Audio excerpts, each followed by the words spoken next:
So, welcome everybody. I hope this is all fine. Oh, great. Thank you, Brother Sean, for the sound and vision A-OK. That's made me feel a lot more happy about the whole thing. So, welcome everybody to what I hope will be a very magical set of, or series of broadcasts. I've just switched my audio button off. I don't know why that went on there. So, so what am I doing here? I've no idea.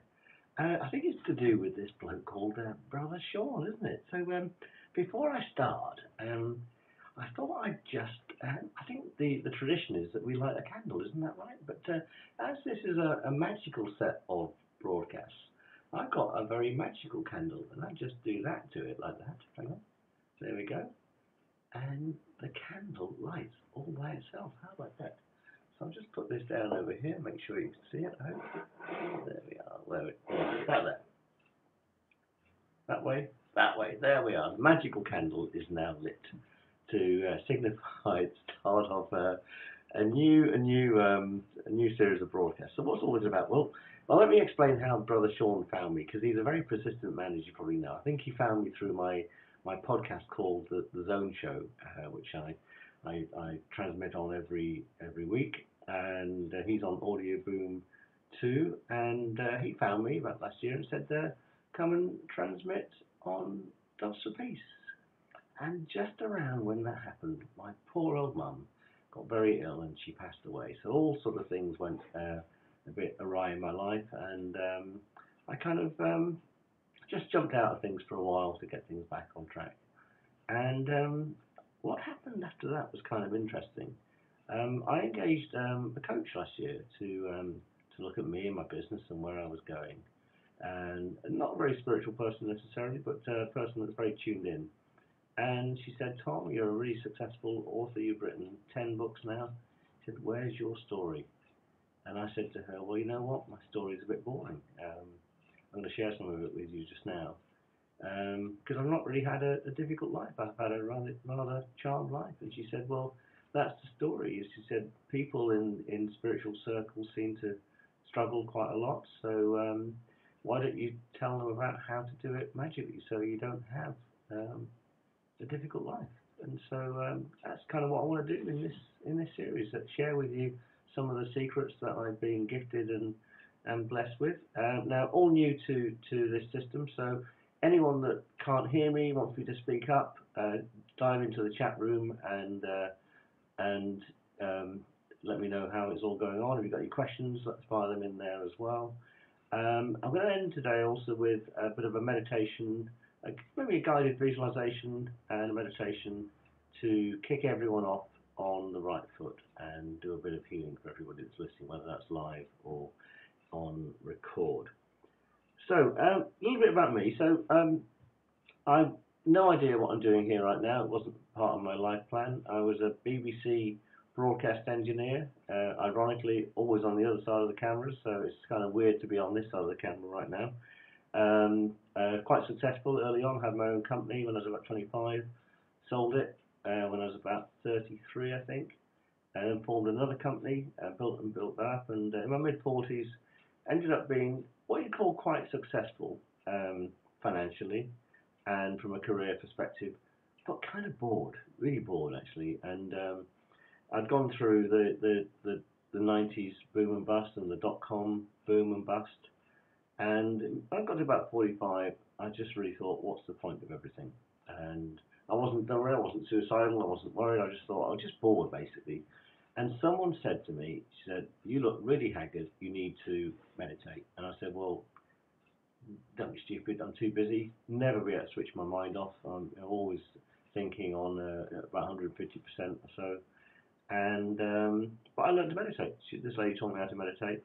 And then what happened was some weird things happened to me. And as an engineer, because I was engineer by training, I started to reverse engineer what was going on. I was absolutely fascinated by some of the things that happened. And I'll share some of these either tonight or over the series of broadcasts. So I went on a few courses, mainly out of interest more than anything else. So I went on a course called How to Be Psychic, which is kind of interesting. I went on a past life regression course. I went on a course that taught how to channel, because in the middle of all of this, I wrote a book. I wrote a book next, and I'll share it with you. It's this one book here. It's called 100 Years of Ermintrude, and it's a book written in poetry that tells of a woman that lives to 100, called Ermintrude. There you go. It's all on the front there, and it's written in poetry in 33 snapshots. So there's 33 snapshots of her life in a little poem, and it goes backwards. So it starts at 100 and goes back down to 0. And I wrote it in next to no time at all, which I'll come back to time in a bit, on a plane in a 747 flying off to a lovely holiday in the Caribbean. And I got back from this holiday, put it out on the internet. There were no Kindles or anything like that then. There were just people just had PDFs. So I published the book. Few things happened. I ended up walking around London in a bra for 26 miles, which I wasn't expecting, because the book mentions breast cancer. I gave all the money, all the proceeds away from the book to this breast cancer charity, and they invited me to walk around London in a bra, which I did, which is kind of interesting. And then what happened was very surprising to me. People started approaching me saying, "Can you help me write my books?" And I went, "I'm sure I'm a creative sort of guy, so I help people write their books." I had no real skills at the time for anything but just being kind of creative. So I went on a few courses learning how to coach people, because I found a lot of people that came to me got stuck, and I had no skills to help them through that stuckness. So I learned a bit of NLP, a bit of this regression therapy as well, as I mentioned, and I became pretty good at unblocking people. And in every single case of writer's block I came across, there was actually a life block sitting underneath it. And so I ended up sort of getting people through the life block. The writer's block kind of disappeared, and I ended up healing people, basically. I didn't know I was going to be a healer, and just getting people through tough times. And nowadays, I'm pretty much, I'm still helping authors out, but I'm starting to do a lot of healing too, which is something I didn't plan. I don't really put my name out there as a healer, but it seems to be happening, and some amazing things seem to be going on at the moment. Anyway, so I started writing books. I wrote a book about how you get through writer's block. I thought, when you're doing something professionally, a book is your best business card. So I wrote a book called Blocks, and it's how you get through writer's block. Then I wrote a book called The Art and Science of Light Bulb Moments, and that's how to have an idea straight off the top of your head, and that's where they come from. And what I was doing, I was actually writing all my books as what I call Trojan horses, because the book about blocks was really about karma. The book on light bulb moments was how to connect to source. But I thought what I'd do is I'd try and get people that have never tuned into anything you might call spiritual into spiritual concepts. But also, because I was an engineer, I was using spiritual concepts to get real world tangible results. And that's pretty much what I want to talk about in this series of broadcasts, because I had a lovely email today from Brother Sean saying some wonderful things about me. This spiritual guru sort of guy. These are not labels that I use at all. I feel quite embarrassed about them. I don't think anyone is spiritual. I think that we are spirits in a human body, and that's completely different. So everyone's spiritual by nature, and everyone's human by nature. But I shy away from those labels because I don't think they're very helpful, and I think they can alienate some people that wouldn't get this stuff anyway. So my idea was that I'd write a series of books that would get people into spiritual principles, but also explain how to use them in real practical kind of ways. So after that, someone introduced me to so I've done these courses. I've done a bit on a How to Be Psychic course. And at the end of the course, something really weird happened. I went, oh, that's what psychicness is. Well, I've done that all my life, but I didn't know that's what people explained as being psychic, because I've always seen the future. I've always been able to have light bulb moments on demand. I had loads of ideas when I was a young engineer, won loads of awards for innovation and stuff like that. And I just assumed that everyone was like that, but I found out that not everyone was. But I also found out that you don't have to be born with what I'd call super sensibilities. I much prefer that term rather than the term psychic. You can develop them. So when I was 45, I really didn't have any of the skills at all that I have now. Just coming up to 57 this week, so it's 12 years I've been on this particular journey. Although people tell me I've been on it for 900 lifetimes, I've got no knowledge of that at all, so that's all supposition. Um, but basically, I know that what I've learned can be taught. You don't have to be born with these abilities. So I call them super sensibilities rather than psychic abilities, because I think the word psychic can be misused, and you get put in with that bracket with people that do psychic readings and the mystic megs and all that kind of stuff. And something I always do, something I really advocate is that if you do see the future for somebody, never tell them. It takes away their power. So I can see futures. I can look into people's auras and see past and future lives and auras. And if I see something of note, then I won't say anything because I think it spoils the enjoyment of finding it yourself. Anyhow, so after blocks in the art and science of light moments, I joined two esoteric schools to get some more learnings. One was in California, which is called the Builders of the Adetum, and that's a classic Western mystery school. So it's all about tarot, tree of life, Kabbalah. You probably see a few things behind my head here. And I also joined a school in Germany called the Cryon School, which is quite all about angelic wisdom. And I feel like I've got a foot in both camps. The sort of very traditional Western mystery stuff, which is very technical, quite intense, and then the more kind of I describe it as woo-woo la-la. So it's kind of more intangible stuff, and I love being in the middle of the two. But I found that the Western mystery teachings were just overcomplicated, really, really difficult to get people's head around. And I found out that this is for a couple of reasons. One is because largely they are taught by men. Some people, from an ego perspective, like to make it more complicated than it needs to be, but also some people make it more complicated so only the people that are ready for it can actually get to it. So they use a term called obfuscation, which is to make things intentionally more complicated. So I started my next two books actually were deconstructions of what I was learning. So I wrote a book called Flavors of Thought, which is a modern day interpretation of the major arcana of the tarot. And I wrote a book called Planes of Being, which is a modern day interpretation of the minor arcana of the tarot. And the major arcana of the tarot describes all our thought processes, and the minor arcana of the tarot describes who we are. It describes us as 9-dimensional beings having a 3-dimensional experience.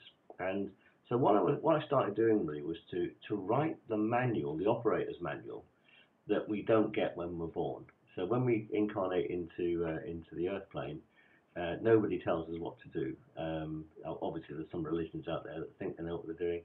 I don't have a great view of most dogmatic religions. I should be up front with this.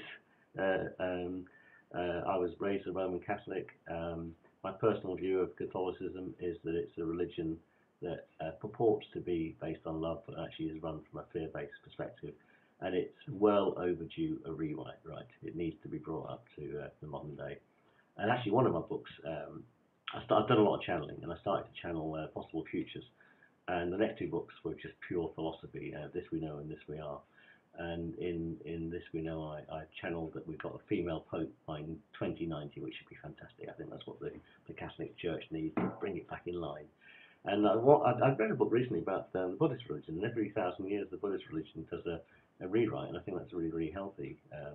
But I think that some of the other traditional religions need to be brought up to modern day, and they've been based on Chinese whispers. Someone taking the scripture and then interprets it, and so we interpret the scripture, the interpretation of the scripture, not the real scripture itself. I don't want to go on a rant. That's not what this is about at all.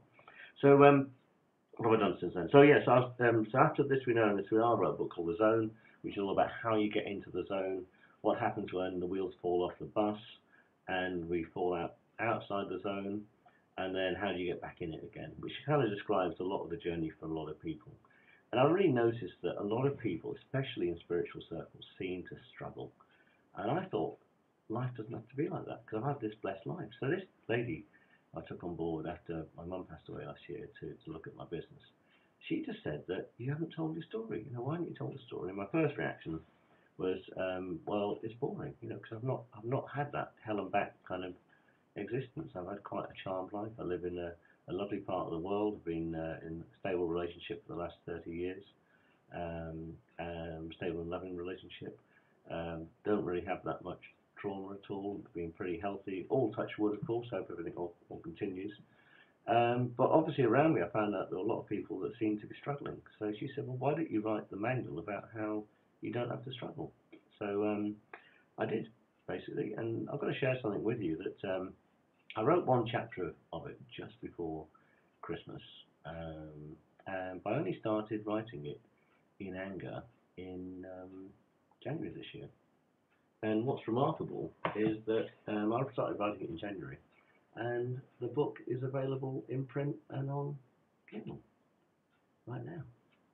So that's 7 weeks from thinking about writing a book to writing it and having it available. And that's one of the real practical things that I've started to teach. I've created last year a program called Living Timefully.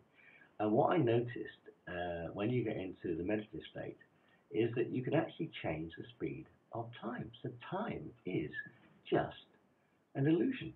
So what we can do is we can change the speed of time to get more things done. And also I found out recently as well we can use time for healing. Maybe I won't talk about this today, don't know. Well, might do, yeah. So basically, I found loads of things that we can do using spiritual practices to get real things done. So classically, get ideas from nowhere, which is getting light bulb moments out of the ether, channeling angels, channeling fairies, channeling the death, channeling the forest, the trees, channeling your future self, getting the words from the future that you haven't written yet, changing the speed of time so you can get more things done in less time. I want to talk about healing. Let me talk about healing. Yeah. So I discovered that when I went on this past life regression course, spontaneously, I started to see through time. I started to see the past and future lives in people's auras, which is kind of weird because I've got no memories of my own past lives whatsoever. But I get a message every 3 months from a medium who doesn't know me. I get people that ring me up and say, "Are you Tom Evans?" I say, "Yeah." "Well, I've just had a message from Spirit for you." And I get all sorts of things that apparently is I've been here since the year dot and all that kind of stuff. Whether I am or not, I don't know. But I just had a chat message. Since you're more of a Franciscan man than me, why am I called? Let me just digress a little. I'll come back to healing in a minute. So I was supposed to be called Eugene. My dad's called Eugene, and he wanted a boy called Eugene. My younger brother's called Eugene. I was going to be called Eugene, but I was 2 or 3 weeks late out of the womb. And I was born on St. Thomas Aquinas' day, would you believe? And when I was about 7 or 8, for some reason, we were asked to do a little biography or an essay about someone. And who would I choose to write an essay about but Thomas Aquinas, which is not the sort of thing that an 8-year-old boy should be doing, because he's he's a philosopher of some note. I can read his stuff now and I still don't understand it. But lots of things that he did in his life I found out that I've done. So he used to levitate, and I've levitated a few times. And he was a healer as well, and I've ended up being a healer. So there's a lot of similarities between us. So was he a Franciscan? I'm not sure, but he was certainly in that sort of in one of those. Was he Dominican or Franciscan? I'm not sure. Anyway, so healing. So what I found out was that I could see diseased parts of the aura. And also, there was a time in the past when when somebody wasn't ill, and you could see that healed bit of them. And also, the time in the future when you heal somebody, that part of the body will also be healed. So I found there's a way of actually. Thank you, Brother Shin, Dominican. Yes, thank you. So I found that you can actually get the present person's diseased part of their body to kind of go soft and squidgy in auric terms, and replace it with the bit before the illness started, and also fuse it with the same body part when the illness was removed, which is kind of remarkable. Works better face to face, but as Brother Sean will testify, it also kind of works over Skype, which is kind of weird. And also, I ended up healing a budgie last year, which is kind of interesting over Skype, but there you go, that's another story. So I ended up doing some weird things that I really didn't plan to do. And what I did when I wrote this book, New Magic for a New Era, is that and thanks, by the way, for checking it out on Kindle. It's going to be available in print worldwide within 2 or 3 weeks. But if you're in the UK, you can buy it now. There's a link. If you go to tomevans.co/books, you'll find links for it all there. So thanks for that. And also, if you want to get the best out of these broadcasts, do get it ahead of the next broadcast, because the more you read ahead of time, the more we can do in the broadcasts, and more we can cover that's not in the book. So the book probably contains about 5% of the magic that I've uncovered. I've explained in the book that one of the reasons for that is that I've got to keep things safe, and some of the magic which is on tap to us all can be dangerous. So that's one of the reasons that the mystics and sages obfuscate some stuff. But it's safe magic, it's practical magic, and it's kind of the chapter order in the book is what I plan to talk about on these series of broadcasts. And it's sort of, for the first time, any book that I've written, right, most of my books are kind of either a book of philosophy or they're a book like a workbook, with explanations and then exercises. It actually tells my story as well. So in it, there's a bit of theory. So the first chapter is actually about money, funny enough, and that's the next broadcast I want to do on them. So it's about how you get money in, and it's not about law of attraction and the secret and that kind of money. It's not about £2 million and getting the Ferrari and the big house and all that, because it's getting in the flow of money in, and how money is a barometer of how well you're doing spiritually. And when you're working well spiritually, the right amount of money just turns up just when you need it. So you don't have to spend any time worrying about your bank balance or where the next paycheck's coming from. Things just turn up, and also opportunities just turn up at the same time as well. So the first chapter's about money, and what I explain in the chapter is the theory of money, where it all comes from, why we got it, how useful it is, how it's not actually that bad, although that there are obviously some people that don't do good things with money. And then I explain how I came into money, which is came from a very poor background, one of 7 Irish Catholic kids, so you can understand perhaps a bit of a background. But we lived in Moss Side in Manchester, which basically is a slum. But money always came my way. It still comes my way when I need it. I'm not rich, but I'm not poor, but I'm not short of cash. I don't have any debt or anything like that. And I think that's something which I'd love to teach people, because when you've got enough money coming in, the worry that is associated with it disappears. You can get more things done in less time, and you can be a real spiritual force without having to worry about silly things like cash. And then I explain in each chapter what the catch is, how magic can go wrong, and then at the end of each chapter, how you can make that magic come into your life. So that's kind of what the book's all about. So the book's called New Magic for a New Era. Let me just read something. I want to read something from it. Yes, I want to read something from it.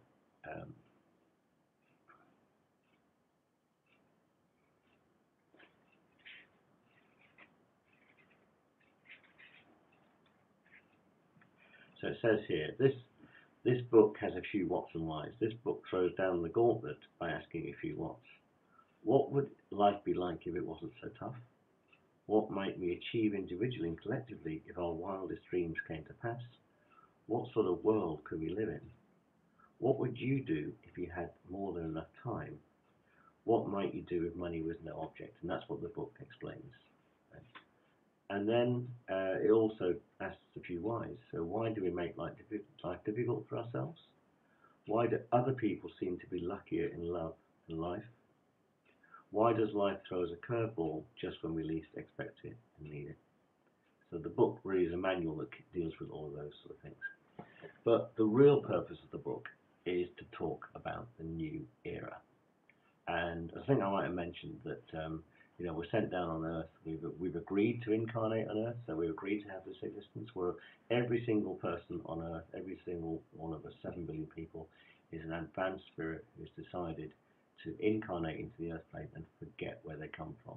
And by doing that, we relearn, and the whole of the cosmos, the whole of consciousness, evolves. So what's happening at the moment? Well, I used to be quite angry about religion, and latterly I replaced that anger at scientists for being so dogmatic and closed and blinkered. But I realised two things. I realised two things. One, religions kept us safe. So even if they gave us a very potted version of spirituality, And I'll tell you a lovely story that a shaman told me once about churches. How all churches are based on 7 chakra systems, and the priest stands at the 5th chakra, which is the voice part, and stops the population getting to the pineal gland and to the crown, which is the is it called the altar and the sacristy, or the tabernacle, I think it's called, isn't it? And I love that that sort of analogy. But in doing that, we kept ourselves safe, and we lots of bad things have happened in the name of the church, but also lots of good things happen in the name of the church. And most people involved with these things have got good hearts in general. So it's not for me. I'm not a sort of go to church on a Sunday kind of person. I believe in living a great life every single day and every hour and every minute of every day, and spirituality not just being something you do one day a week. And also that sin doesn't, the original sin is a complete controlling influence. That's not how the world works. We're all pure. We weren't born with sin at all. And in fact, if you go to the Zone Show podcast, there's a really good podcast with a guy called Lars Moore, who's actually looked at the Gnostic Bibles, and he's gone right back to the original Aramaic. He learned Aramaic so he could retranslate these are the Gospels that kind of got buried a little bit. And sin in Aramaic means missing the mark. It doesn't mean doing wrong. It just means that you've slightly missed the target. That's all you've done, and you're learning through it. Anyway, I think I digress, but I think that might be useful. So we've agreed to come into the Earth plane. Yeah. Then basically what happened, we as science came up, then scientists thought they knew everything, and we've got an increasingly secular society. But scientists have got things called hard questions that they can't answer. They can't answer where consciousness comes from. They don't really know where memory sits. They don't know where all the dark matter and dark energy in the universe is hanging out. And they've kind of closed themselves off from anything spiritual, and they just leave that to churches and nutters, basically, maybe like myself, I don't know.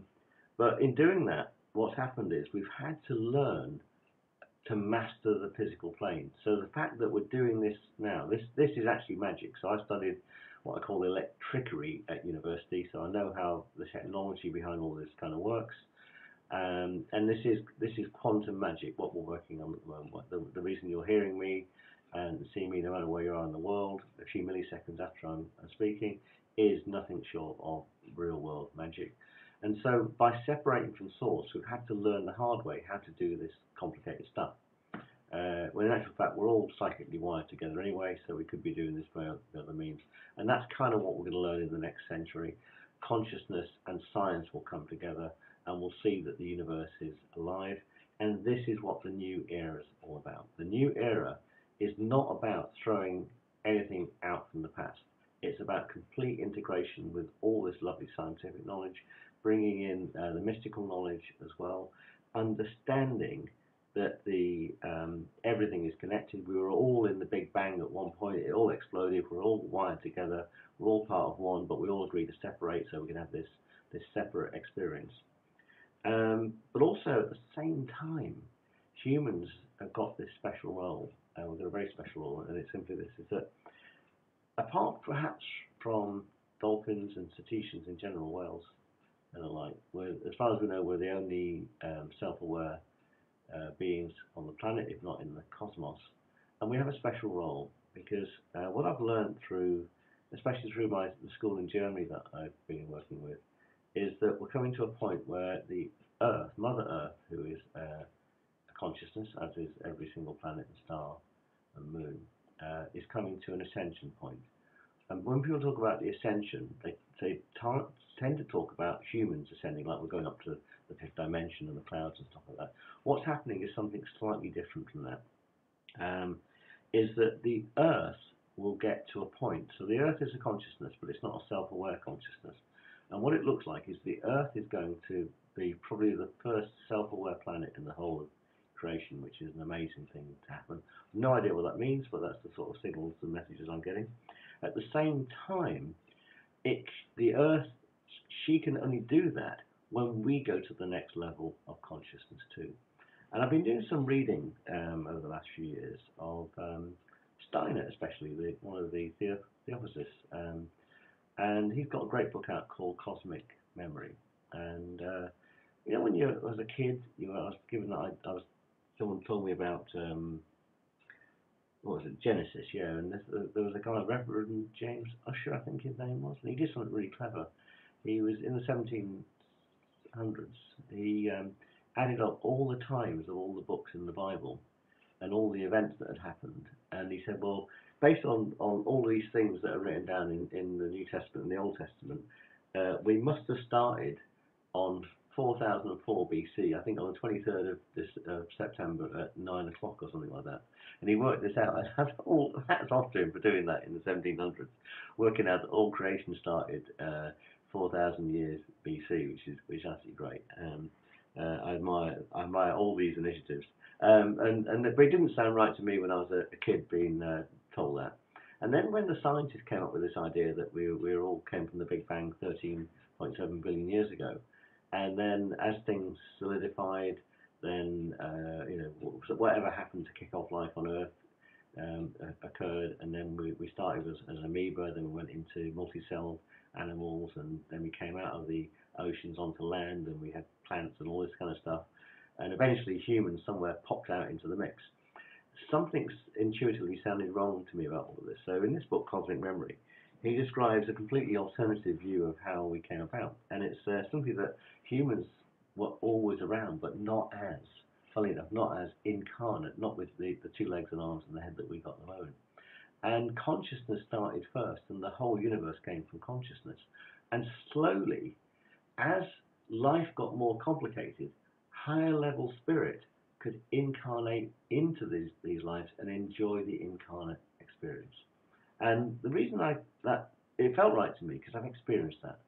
And what Steiner describes, and I think it was Madame Blavatsky before him in Remembering Isis, and books like that, is that about 2 million years ago, and really interesting, you look at the BBC website tonight, BBC News website, they've just found the oldest human fossil, which is dated around 2 million years ago, is that before that there were hominids, so there were advanced primates that looked like us, but the hominids of that time just could make noises. They could sing and they could laugh and they could smile and all that sort of stuff and shout and cry, but they didn't have self-awareness. And we got to a certain vibrational level where the word was made flesh. And what that meant is that spirit incarnated into humankind, and we started to have these thoughts. And we learned how to vibrate our voice box. We don't think about this at all now, do we? We can't vibrate our voice box. So we could actually make our thoughts appear in the airwaves. So at the moment, you can actually hear me and have similar thoughts to the ones that I'm having. Now, you might think I'm completely barking mad. That's absolutely fine. But what Steiner describes is that as life got more and more complex, an amoeba basically just has a base chakra. It's just rooted to the earth. So it's got the sense of, it hasn't got any self-sense at all. It's just got a sense that it's a part of the earth. And as life becomes more and more complex, it gets more and more chakra points. And so the early humans got 7 chakra awakenings. And then what started to happen? We started to fold the chakras down, and we started to take control of our lower chakra points. And basically, as we are evolved now, we got conscious control of our voice box, our 5th chakra. And what we're about to do is take conscious control of all the other chakra points too, starting with the heart, which is the most amazing healing organ. So you can heal anyone, past, present, and future, by activating your heart center. As I've experienced, kind of by accident, if you activate the lower chakra points, you can start to do things like levitate and teleport. But at the moment, it's kind of we're not able to do these things because it wouldn't be safe for us to do so. So we're going on a marvelous journey, and as we do this, higher level spirit can incarnate into us. And now we got extended longevity. So maybe 150 years ago, 200 years ago, the average average longevity was about 50 or 60. But now we could live to 100 or 120. We have enough time to do what I call a deathless reincarnation within one lifetime. So in some respects, me being an ex-broadcast engineer that's got this new lifetime is an aspect of that. But I actually experienced new spirit joining me. When I went on these courses, I went on this channeling course and how to be psychic course. Both the teachers said, "Oh well, this is the way you work with guides. You start a dialogue going, and then you ask the guide a question, and then the answer can come through you. And I can do that kind of channeling. I can do that sort of slightly strange voice channeling. I won't do it on this broadcast. I don't think it's really useful. But what happened with me and with other people that are on the course, and the teachers didn't really get this, funnily enough, because that wasn't their experience, is the guides merged. And I found that all of a sudden I knew things, I could do things that I didn't know before. And since then I've had loads of what you call, how do you describe them? Alien abduction kind of experiences, where at night between 2 and 4 o'clock in the morning, I'm completely surrounded by lights, and I know that what's going to happen over the next few days, that it's almost like I'm being reprogrammed. The next 2 days, a different client will turn up, presenting different issues, and I'll just know what to do. And one experience I had was kind of weird. It's in the book. I realised that all my books that I'd written were about time. They all had I was doing a workshop on this program called Living Timefully, 2-day workshop, and I was out doing morning dog walk. And I always like to start my workshops with a story as opposed to a sort of theoretical thing. Oh, but what story can I share? And I sensed this presence about 50 yards behind me. And I realised that all my books had a time element to them. So the book on Ermintrude is about a woman who lives a life backwards. So it explores what would life be like if we lived it backwards. The book on blocks is what happens when you stop time and you become uncreative. And the book on light bulb moments are things that happen outside space and time, so you get the whole idea in less than a second. Then I started channeling the future in the next books. The books on the tarot describe how we're multidimensional creatures, that one aspect of us sits inside time, but another aspect of us sits outside time, and so on. So there was a temporal link between all the things I've written, even though I didn't know that consciously at the time that I was writing them. And at the very moment I had that feeling and that awareness, I sensed this presence run up behind me and just fuse with me. And that was the first time on that workshop I started teaching other people how to heal with time by seeing through time. And it's almost like that presence came in and gave me the ability to be able to teach that and pass that knowledge on. So that's what I mean about deathless reincarnation. That's what I mean about the next phase of evolution. And what's interesting about this next phase of evolution, this new era, is that we can do it with science. So we can tinker with our DNA. We can add mechanical bits on, electronic bits to people that have got disabilities. So some of the stuff that's happening with soldiers, with the prosthetics and stuff like that, is nothing short of miraculous. But also we can do it by also adapting our own DNA. And there's a field called epigenetics, which explores how the DNA that we start with isn't the DNA that we have to live with. And not only can you tinker with it, if you're a biogeneticist, but also through thought alone, we can change our DNA. So I've helped people get over intolerances and all sorts of things that have got genetic component using some of these techniques. And to me, what the new era is about is actually not saying that all spiritual techniques are fantastic and science is bunkum, or the scientists saying don't be stupid, all the spiritual stuff is bunkum. It's actually fusing the two together, but with the overarching concept that we're doing this as guardians and custodians and self-aware beings on the planet, and we're doing it with the whole planet in mind, the whole life forms on the planet in mind, and also with our position in the cosmos in mind as a fairly advanced set of incarnate beings, if you know what I mean. So there will be other life out there, we haven't found it yet, but we've got a very special role in the planet. And apparently this is a very special planet that there's a queue of souls waiting to get into, which is amazing that so many people seem to have a hard time in here, or just not to be like that. So what this series of chats is going to be about is actually how we can bring this new magic in a new era, how we can live a charmed life, how we don't have to make life tough unless we need to. So, any questions? I've been rabbiting on for a good 40 minutes or so now. Any questions at all? Is that all as clear as mud? No, I've been told to wait 10 seconds for any answers, so I'll make sure I come through.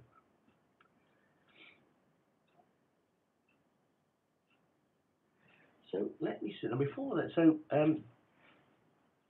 before we wrap up, I thought I'd do a little guided um, journey for us all. And before I do that, I'll just explain what's happening next. So yeah, no, let's do the exercise and I'll explain what's happening next. So just want you to think for a moment. What would you do if you had enough money? I don't mean loads and loads of money. I don't mean by being rich or anything like that, or winning the lottery. If you just had enough money, what would that enable you to do and achieve? What would you do if you had enough time? So you never had time as an excuse anymore.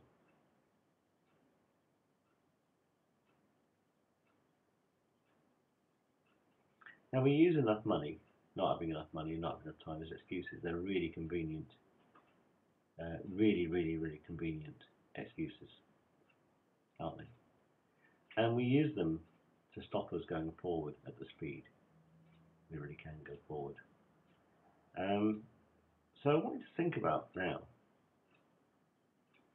what brought me to this, to think about this in this first broadcast, is that Brother Sean's introduced me to a few people that need a bit of healing, and there's only one of me, and even though I can bend time and space, I can't get around and heal all 7 billion people on the planet.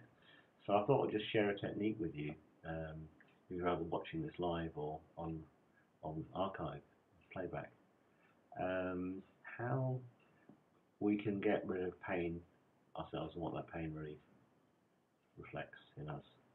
So if you've got a pain or a discomfort anywhere right now,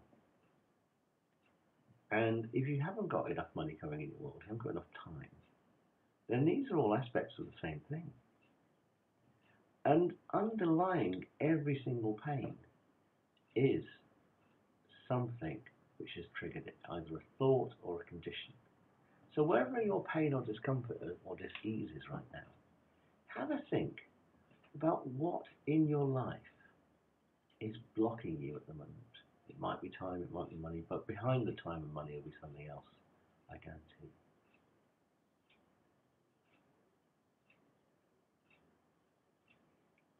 And I want you to imagine that if that blockage was to disappear, that the pain would vaporize at the same time, because there are two aspects. We live in a thing called a duality, which I'll come back to in some of the later broadcasts. So just imagine that the pain is just there to teach you that there's a blockage somewhere in your life.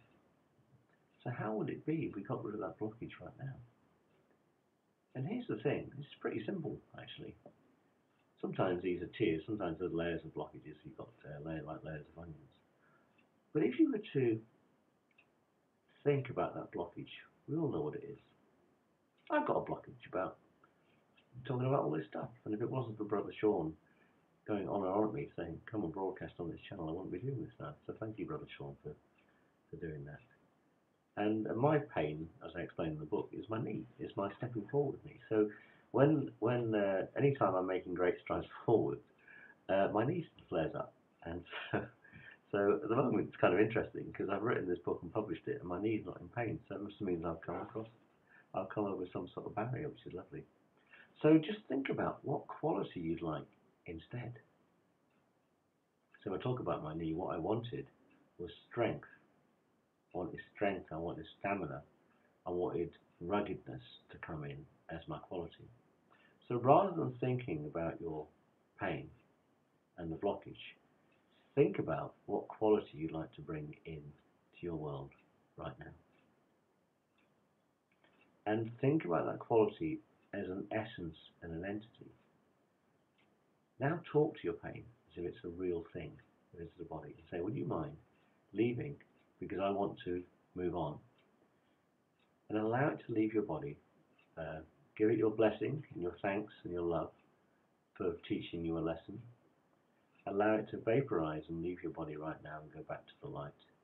And bringing the new quality into the area, whether it's your lower back or your knee or your bowels or your head or whatever it is, your elbow, your shoulder, bring that new quality in instead and welcome it in. and walk forward with that new quality.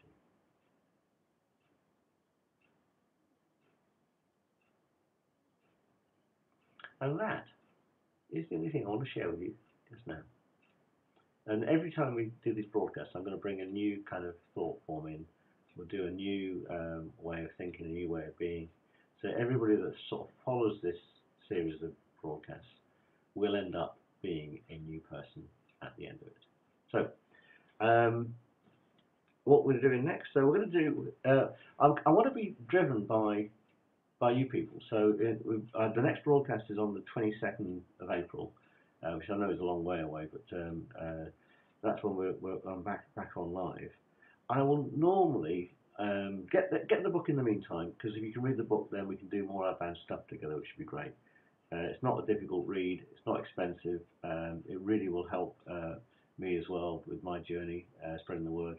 And all sorts of any feedback on the book would be great. I've got a little program that goes alongside it, which is an advanced spiritual program called Awaken Your Inner Magician as well. But unless I get feedback from you, I'm just going to run through the chapters in the book, but give you more magic than that's in the book. So this is like the book on Go Past the Stripes, you know what I mean. And I'm talking about money on the next show. How to work with money energy. How to gear up your promise so you can do more things, and the more you promise, the more money that comes your way, as I explained. But in the meantime, if you've got any other questions, come back to me. And I believe it's now traditional to blow out the candle. Now, this candle, as I mentioned, is a magical candle, so all I have to do is that, and it's gone out. So until next time, see you all. Thanks for coming along tonight, sparing the time. Thanks for listening to the recording. You've been marvellous. And I'm guessing, Brother Sean, I've just got to press the one button here and it all goes off air, but I don't know. But thanks so much for listening.